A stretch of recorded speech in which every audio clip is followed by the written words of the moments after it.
Joga fácil. Joga fácil.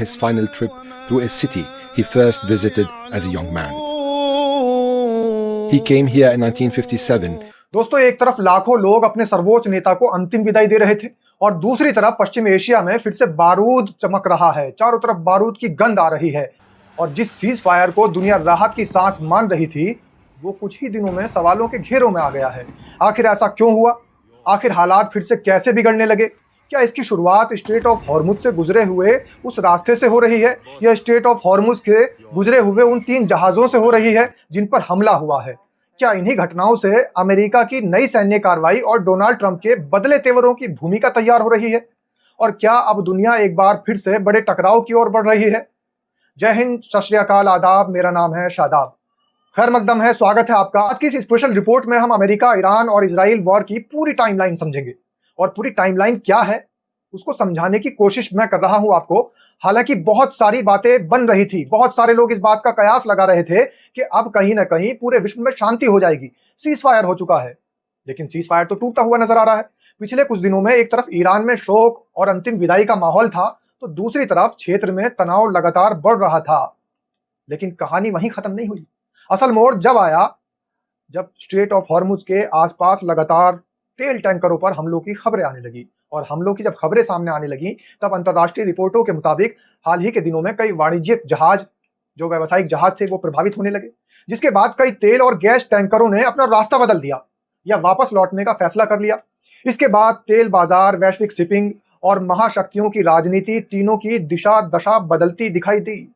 आखिर इन तीनों की जो दशा बदली है वो पूरा मामला क्या है, ये पूरी कहानी क्या है? इस पूरी कहानी को अच्छे से समझते हैं क्योंकि सवाल बेहद खड़े हो रहे हैं। मामला पूरा बदल चुका है और पहले सवाल कुछ और थे, अब मोड़ कुछ और ले चुके हैं। अब सवाल जो उठ रहे हैं वो कुछ अलग हैं। हालांकि पहले ये बातें कही जा रही थी कि अब तो चारों तरफ शांति फैल जाएगी, लेकिन शांति तो फैलती नजर नहीं आ रही है। एक तरफ जहां ईरान के सुप्रीम लीडर आयतुल्लाह खामनेई की अंतिम विदाई का कार्यक्रम चल रहा है, अंतिम विदाई देने के लिए उनको तमाम डेलीगेशन वहां पर पहुंच चुके हैं। दुनिया भर के 100 देशों से ज्यादा के लोग वहां पर इकट्ठे हो चुके हैं। लेकिन इसी बीच सवाल खड़े हो गए हैं। क्या ईरान इजराइल युद्ध फिर भड़कने वाला है? क्या ट्रंप के बदले हुए सुर या फिर नाटो की चेतावनी और पूरी दुनिया की क्या चिंता बढ़ रही है? इन सारे मुद्दों को, इन सारे के सारे सवालों को अगर एक साथ जोड़ करके देखा जाए, एक तरफ ईरान इजराइल युद्ध फिर भड़कने वाला है, ट्रंप के बदले हुए सुर हैं, नाटो की चेतावनी लगातार आ रही है, इन सारी बातों से दुनिया की चिंता बढ़ना लाजमी है। दोस्तों, क्या मध्य पूर्व में शांति महज कुछ दिनों की मेहमान थी? क्या सीज फायर अब केवल कागजों तक ही सीमित रह गया है या फिर बस चर्चा का विषय बनकर रह गया है?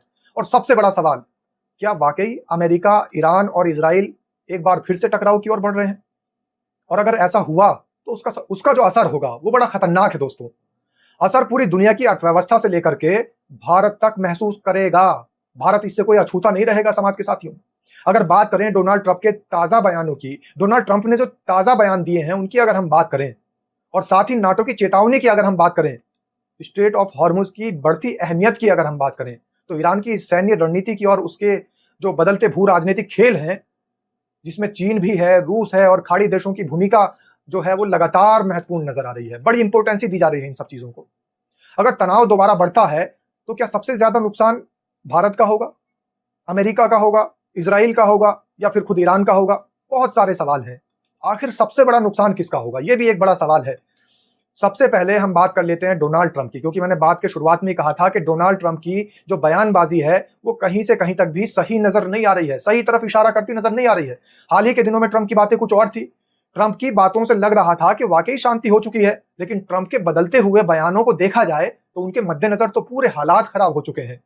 हाल ही के दिनों में ट्रंप के बयानों को और पुराने जो बयान है उनको आपस में अगर हम कंपेयर करें, अगर उनकी तुलना करें, तो कहीं ज्यादा सख्ती अब नजर आ रही है। पिछले बयानों की और आज के बयानों की अगर हम तुलना करते हैं तो पिछले बयानों के मुकाबले अब के बयानों में बेहद सख्ती नजर आ रही है। हाल ही में एक बीच में आपको मैं बात याद दिलाना चाहता हूं कि तैयब एर्दोगान के पास गए थे। वहां पर F-35 का समझौता हुआ, F-35 की खरीद फरोख्त की बात भी हुई थी। तो तमाम जो विश्लेषक हैं, जो जियोपॉलिटिक्स के जानकार हैं, वो ये कयास लगा रहे थे कि कहीं ना कहीं जिस तरीके से अमेरिका मुस्लिम कंट्रीज को अपने हथियार बेच रहा है, F-35 का जो सौदा तय हो चुका है, तो कहीं ना कहीं अमेरिका जो है वो अब स्ट्रेचेबल भूमिका में नजर आएगा। और हमें तो नजर नहीं आ रहा है कि ये स्ट्रेचेबल भूमिका है। ये तो सब कुछ बदलता हुआ नजर आ रहा है और हालात इस तरीके से फिसलते हुए नजर आ रहे हैं जैसे हाथ की मुट्ठी से रेत फिसल जाता है। ट्रंप ने साफ संकेत दे दिए हैं कि ईरान के साथ बातचीत अब आसान नहीं होगी और अगर हालात बिगड़ते हैं तो इलाके में तनाव दोबारा बढ़ सकता है। यानी कूटनीति की जगह अब दबाव की राजनीति ज्यादा दिखाई दे रही है दोस्तों। लेकिन सवाल यह है कि सिर्फ बयान ही हालात बदल देते हैं? मुझे तो लगता है कि हालात नहीं बदलते, क्योंकि ट्रंप के पहले भी बहुत सारे ऐसे बयान हैं और इस तरीके के बयान की और आज के बयान की अगर हम कंपैरिजन करते हैं, तुलना करते हैं, तो पहले के मुकाबले और ज्यादा खतरनाक बयानबाजी अब सामने नजर आ रही है। तो इसलिए ट्रंप के बयानों को हल्के में लेना, ट्रंप के बयानों को बहुत ज्यादा इंपॉर्टेंसी देना, ये बीच में लटका हुआ है। तमाम जो जियोपॉलिटिक्स के जानकार हैं वो बिल्कुल भी अंदाजा नहीं लगा पा रहे हैं कि आखिर ट्रंप के बयानों को देखते हुए जंग का रास्ता तय होगा, क्योंकि पहले भी बहुत सारे बयान दिए गए हैं और वो पूरे नहीं हुए। और अब सीधा चलते हैं साथियों, दोस्तों, जो नाटो की एक और बयानबाजी की तरफ चलते हैं। नाटो की जो बयानबाजी आ रही है, तो नाटो ने सीधे तौर पर भी बयानबाजी अपनी कर दी। एक तरफ ट्रंप की बयानबाजी है, दूसरी तरफ नाटो की बयानबाजी है। तो नाटो के जो नेताओं ने दो बातें साफ कही हैं। गौर करने वाली बात है, यहां पर जितना ज्यादा इंपोर्टेंसी ट्रंप के बयानों की है, उतनी ही ज्यादा इंपोर्टेंसी नाटो के भी बयानों की है। और नाटो का पहला बयान क्या है? ईरान को परमाणु हथियार हासिल नहीं होने चाहिए। वही पुराना ढर्रा, वही पुराना राग अलापना। जिस तरीके से ईरान पर हमलावर हमेशा देश होते रहे हैं, अब भी नाटो के तमाम नेताओं का वही बयान है कि ईरान को परमाणु हथियार हासिल नहीं होने चाहिए। यहां पर समाज के साथियों, दोस्तों, एक बात मैं आपको याद दिलाना चाहता हूं। एक बार यह भी कहा गया था कि ईरान के जो न्यूक्लियर साइट्स हैं उनको हमने ध्वस्त कर दिया। यह दावा किया गया था अमेरिका की तरफ से। लेकिन अगर ध्वस्त कर दिया गया था, नातांज पर अगर क्लस्टर बम से हमला हुआ था, तो फिर अब कौन से परमाणु हथियार हासिल नहीं होने की बातें हो रही हैं? तो एक तरफ नाटो का यह बयान बेहद नाराज करने वाला है और यह झगड़े को बढ़ावा देने वाला बयान नजर आ रहा है। सीधे तौर पर उन्होंने कहा है कि नाटो के जो ये बयान है, पहला बयान, कि हम कहीं से कहीं तक भी ईरान को परमाणु हथियार नहीं बनाने देंगे। तो आपको क्या लगता है, क्या वाकई ईरान पर परमाणु हथियार ना बनाने का दबाव है? दूसरी बात, एक और समझाने वाली बात यहां पर आ जाती है कि नाटो के बयान जिस तरीके से आ रहे हैं, ये सीधे तौर पर ईरान पर हमला करने वाले बयान है। दूसरे शब्दों में उन्होंने कहा है कि सैन्य कार्रवाई हल्की होनी चाहिए। सैन्य कार्रवाई को और सुरक्षा को लेकर भी खेद जता रहा है नाटो। तो कहीं ना कहीं फिर ईरान पर दबाव बनाने की राजनीति चल रही है। तो जिस तरीके की राजनीति सामने आ रही है, चाहे वो ट्रंप का बयान हो, चाहे नाटो के नेताओं का बयान हो, ये दोनों बयान ईरान को कटघरे में खड़ा करता नजर आ रहे हैं। दूसरी तरफ तमाम लोग ये कयास लगा रहे हैं कि ये जो झगड़ा हुआ है, सब कुछ शांति थी, सब कुछ आसान था, सब कुछ एक तरीके से रुक चुका था। लेकिन अब लोग ये कह रहे हैं कि जो 3 जहाज वहां से गुजरे हैं, स्ट्रेट ऑफ हार्मुज, अब सीधे अब आ जाते हैं उस जगह पर जिसका नाम पूरी दुनिया बार बार सुन रही है। और वो नाम क्या है? वो नाम है स्ट्रेट ऑफ हार्मुज। दुनिया के तेल व्यापार का बड़ा हिस्सा इसी समुद्री रास्ते से गुजरता है। अगर यहां तनाव बढ़ता है तो सिर्फ मिसाइलें ही नहीं चलती हैं, तेल की कीमतें भी बढ़ती हैं, शेयर बाजार हिल जाते हैं, शिपिंग महंगी हो जाती है और असर भारत जैसे देशों तक पहुंचता है। तो इसलिए दोस्तों, दुनिया की नजर सिर्फ युद्ध पर नहीं टिकी हुई है, बल्कि समुद्री रास्ते पर भी टिकी रहती है। तो इसलिए स्ट्रेट ऑफ हार्मुज का जिक्र ना हो, यह बेईमानी होगी। और हालांकि मैं खुद जो समझ रहा हूं कि अभी जिस तरीके से ईरान के सुप्रीम लीडर, जो पूर्व सुप्रीम लीडर हैं आयतुल्लाह खामनेई, उनकी अंतिम विदाई का कार्यक्रम चल रहा है, उसके बीच अचानक से युद्ध भड़कता नजर आ रहा है। तो यहां पर हम बात करेंगे ईरान की रणनीति की कि आखिर ईरान की क्या रणनीति है। ईरान लगातार ये एक पैगाम दे रहा है और ये संदेश देने की कोशिश करता रहा है कि अगर उस पर हमला हुआ तो जवाब सिर्फ जमीन पर नहीं दिया जाएगा, बल्कि समुद्री रास्तों और पूरे इलाकाई नेटवर्क के जरिए भी जवाब दिया जा सकता है। ये बड़ी चेतावनी ईरान लगातार देता रहा है और यही वजह है कि खाड़ी के कई देश लगातार सतर्क हैं। दोस्तों, तमाम जो खाड़ी देशों के जो सतर्क होने की बातें हैं वो सिर्फ इसीलिए है क्योंकि ईरान की रणनीति का हिस्सा यही है कि वो सीधे तौर पर जवाब अगर देगा तो समुद्री रास्ते से भी जवाब देगा और समुद्री रास्ते में स्ट्रेट ऑफ हॉर्मुज की बड़ी भूमिका होती है। और दूसरी तरफ अमेरिका और उसके सहयोगी भी अपने सैन्य मौजूदगी बनाए हुए हैं। जो अमेरिका है और उसके जो सहयोगी देश हैं, जहां पर बेस कैंप चल रहे हैं, जहां पर ईरान के ऊपर हमला लगातार हो रहा है, उन पर भी सैन्य मौजूदगी लगातार जो है वो हमें दिखाई दे रही है। यानी दोनों पक्ष अपनी अपनी जगह तैयारी में लगे हुए हैं और सीधे तौर पर दुनिया के सामने ये संदेश आ रहा है, सीज फायर हो चुका है। लेकिन ये किस तरीके का सीज फायर है? अपने ही बयान देकर के शांति का पाठ पढ़ाने वाले ट्रंप अचानक से आक्रामक कैसे हो जाते हैं? अब सवाल यह भी उठता है कि चीन और रूस की भूमिका क्या है, जो पड़ोसी देश हैं, जो एक बड़ी पावर मानी जाती है, उनकी भूमिका क्या है, उस पर भी नजर डालते हैं। चीन लंबे समय से ईरान से ऊर्जा खरीदता रहा है।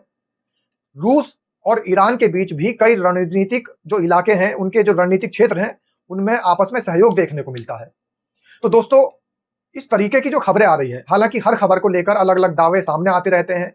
तमाम जो जियोपॉलिटिक्स के एनालिसिस करने वाले लोग हैं, जो लोग जियोपॉलिटिक्स को बार बार समझते हैं, आप तक पहुंचाते हैं, वो लोग जो बार बार बता रहे हैं, वो समझा रहे हैं। लेकिन यहां पर समझना यह भी जरूरी है कि युद्ध के समय सूचना भी एक हथियार बन जाती है। हर पक्ष अपनी कहानी दुनिया के सामने रखना चाहता है। जिस तरीके से ट्रंप अपनी कहानी दुनिया के सामने पेश कर रहे हैं, जिस तरीके से ईरान दुनिया के सामने अपनी कहानी पेश कर रहा है, उसी तरीके से खाड़ी देश भी दुनिया के सामने एक संदेश देना चाहते हैं। और वो कौन से खाड़ी देश हैं जिनका इस्तेमाल लगातार अमेरिका करता आ रहा है? जैसे यूएई की हम बात करें, सऊदी अरब की बात करें, कुवैत की बात करें, कतर की बात करें, ऐसे तमाम देशों की जो सबसे बड़ी चिंता है, और चिंता होनी भी चाहिए, क्योंकि पिछले दिनों ईरान ने इनको भी नहीं बख्शा।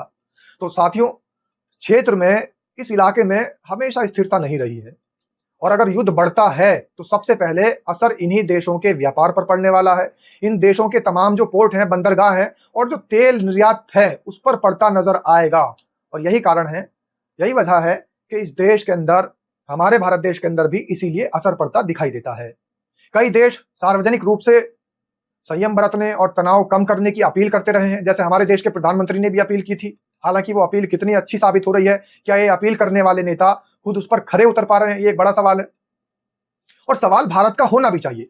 भारत की स्थिति सबसे ज्यादा दिलचस्प है। ये जो पूरा का पूरा वॉर चल रहा है, वो इजराइल, अमेरिका, ईरान, खाड़ी देश, रशिया, चाइना, इनको लेकर के चल रहा है। लेकिन एक तरफ भारत के, अमेरिका के और इजराइल के जो मजबूत हैं संबंध, उनको भी नहीं नकारा जा सकता। भारत के संबंध अमेरिका से भी अच्छे हैं, इजराइल से भी मजबूत हैं, और दूसरी तरफ ईरान भी भारत का एक महत्वपूर्ण रणनीतिक साझेदार रहा है, इसको भी नहीं नकारा जा सकता है। और देखिए, आपको मैं कुछ चीजें याद दिला दूं दोस्तों। ईरान का भारत के साथ में क्या संबंध है? सबसे पहले तो ऊर्जा सुरक्षा को लेकर के संबंध है। चाबहार पोर्ट, हालांकि बहुत सारी खबरें उसकी चाबहार पोर्ट को लेकर के भी अभी आई थी। चाबहार पोर्ट समझौता भी ईरान और भारत का एक अच्छा संबंध माना जा रहा है। और पश्चिम एशिया में भारतीय नागरिकों की सुरक्षा को लेकर भी सबसे बड़े सवाल उठने शुरू हो जाते हैं। ईरान से अगर भारत का रिश्ता अच्छा है, तो समझ लीजिए पश्चिम एशिया में भारत के नागरिकों की सुरक्षा को लेकर के भी महत्वपूर्ण भूमिका नजर आती है दोनों के संबंधों के बीच। तो इन सबको देखते हुए भारत हमेशा संतुलित, एक बैलेंसिंग कूटनीतिक अपनाने के लिए कोशिश करता रहता है। और यही वजह है कि भारत आमतौर पर शांति, संवाद और कूटनीतिक समाधान पर जोर देता आ रहा है। और दोस्तों, अब एक सवाल है, और सबसे बड़ा सवाल है, क्या युद्ध दोबारा शुरू होगा? तो इसका जवाब फिलहाल किसी के पास नहीं है। लेकिन इतना जरूर कहा जा सकता है कि हालात अभी पूरे तरह से कह लीजिए, या पूरे तरीके से सामान्य बिल्कुल नहीं है। बयान लगातार आ रहे हैं, सैन्य गतिविधियां जारी हैं, और दुनिया का हर बड़ा देश इस स्थिति पर नजर बनाए हुए है। हालांकि बहुत सारी बातें हो रही थी कि युद्ध रुक जाएगा, लेकिन युद्ध तो भड़कता नजर आ रहा है। मध्य पूर्व का हर संकट सिर्फ उस क्षेत्र तक सीमित नहीं रहता है, उसका असर तेल पर भी, व्यापार पर भी, महंगाई पर भी, शेयर बाजार पर भी, और तमाम इंटरनेशनल जो पॉलिटिक्स है उस पर भी पहुंचता है। इसलिए आने वाले दिनों में ट्रंप के बयान, ईरान की प्रतिक्रिया, इजराइल की रणनीति और नाटो की गतिविधियां ये तय करेंगी कि आखिर क्षेत्र में शांति की, ये जो क्षेत्र है शांति की ओर जाएगा, शांति की कोई गुंजाइश है, या फिर एक नए टकराव की ओर ये सारा का सारा मामला बढ़ता नजर आ रहा है। आपको क्या लगता है, क्या बातचीत से समाधान निकलेगा, या दुनिया एक और बड़े संघर्ष की ओर बढ़ रही है? अपनी राय कमेंट में जरूर लिखिएगा साथियों। अगर आपको ये जियोपॉलिटिक्स रिपोर्ट पसंद आई हो तो वीडियो को लाइक कीजिए, शेयर कीजिए और चैनल को सब्सक्राइब करना ना भूलिएगा। मिलते हैं फिर अगली बड़ी रिपोर्ट में, तब तक दीजिए इजाजत। नमस्कार।